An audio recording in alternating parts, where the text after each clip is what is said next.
அனைவருக்கும் வணக்கம். சற்றமும் கிடைத்த முக்கிய அறிவிப்பின்படி இன்னும் 2 நாட்களில் 7 மாவட்டங்களுக்கு குறிவைத்த கனமழை. தற்போது ஒரு முக்கிய எச்சரிக்கை ஒன்று கொடுக்கப்பட்டாங்க.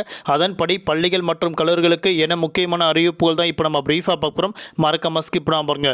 உங்களுக்கு கனமழை பற்றியும் பள்ளிகள் மற்றும் கல்லூரிகள் பற்றி பல்வேறு முக்கிய அறிவிப்புகள் உடனுக்குடன் துல்லியமாக தெரிந்து கொள்ள நம்மளோட சேனலை கீழே இருக்க ரெக்க பட்டனை கிளிக் பண்ணி சப்ஸ்கிரைப் பண்ணிக்கோங்க. பக்கத்தில் பெல் பட்டனை கிளிக் பண்ணிக்கோங்க. இந்த வீடியோ உங்களுக்கு பிடிச்சிருந்தா லைக் பண்ணுங்க. இப்போ வாங்க வீடியோக்குள் போகலாம். இப்போ ரீசெண்டாக வடகிழக்கு பருவமழை காரணமாக தமிழகத்தில் ஒரு சில மாவட்டங்களில் கனமழை கொட்டி தீர்த்துள்ளது. இதன் காரணமாக சாலை முழுவதும் வெள்ளக்காடாக காட்சியளிக்கப்பட்டு வந்தது. பள்ளிகள் மற்றும் கல்லூரிகள் விடுமுறை விடப்பட்டு வந்தாங்க. ஆனால் நாளை மறுநாள் கட்டாயம் அனைத்து பள்ளிகளும் செயல்படும் என தற்போது தமிழக அரசு அறிவிக்கப்பட்டாங்க. அதே போன்று இன்னும் 2 நாட்களில், அதாவது நவம்பர் மாதம் 20ஆம் தேதி செங்கல்பட்டு, கடலூர் உள்ளிட்ட 7 மாவட்டங்களுக்கு கனமழை எச்சரிக்கை தற்போது கொடுக்கப்பட்டாங்க. புதிய புயல் உருவாக வாய்ப்பு உள்ளதாக தற்போது சென்னை வானிலை ஆய்வு முக்கிய எச்சரிக்கை ஒன்று கொடுக்கப்பட்டாங்க. இன்று காலை தென்கிழக்கு வங்கடல் மற்றும் அதனையொட்டியுள்ள அந்தமான் கடல் பகுதியில் காற்றழுத்த தாழ்வு பகுதி உருவாகியுள்ளது. இது மேற்கு வடமேற்கு திசையில் நகர்ந்து காற்றழுத்த தாழ்வு மண்டலமாக தெற்கு வங்கடல் பகுதிகளில் 19ஆம் தேதி வலுப்பெறக்கூடும் என தெரிவிக்கப்பட்டுள்ளது.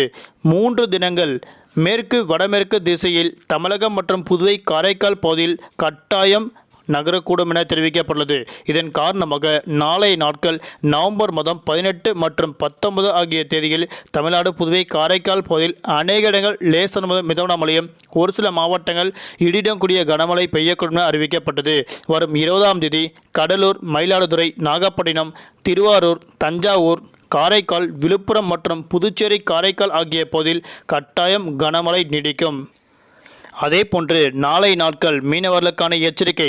தென்கிழக்கு வங்கடல் மற்றும் அதனையொட்டியுள்ள அந்தமான் கடல் பகுதியில் மத்திய கிழக்கு மற்றும் தென்மேற்கு வங்கடல் பகுதியில் சூறாவளி காற்று 40 முதல் 55 கிலோமீட்டர் வேகத்தில் வீசிக்கொண்டால் மீனவர்கள் அப்போதைக்கு மீன்பிடிக்க செல்ல வேண்டாம் என கூறப்பட்டன. அதே போன்று நாளை மறுநாள், அதாவது சனிக்கிழமை நவம்பர் மாதம் 19ஆம் தேதி அனைத்து பள்ளிகள் மற்றும் கல்லூரிகள் கட்டாயம் செயல்படும். அதில் எந்த ஒரு மாற்று கருத்துமே கிடையாது.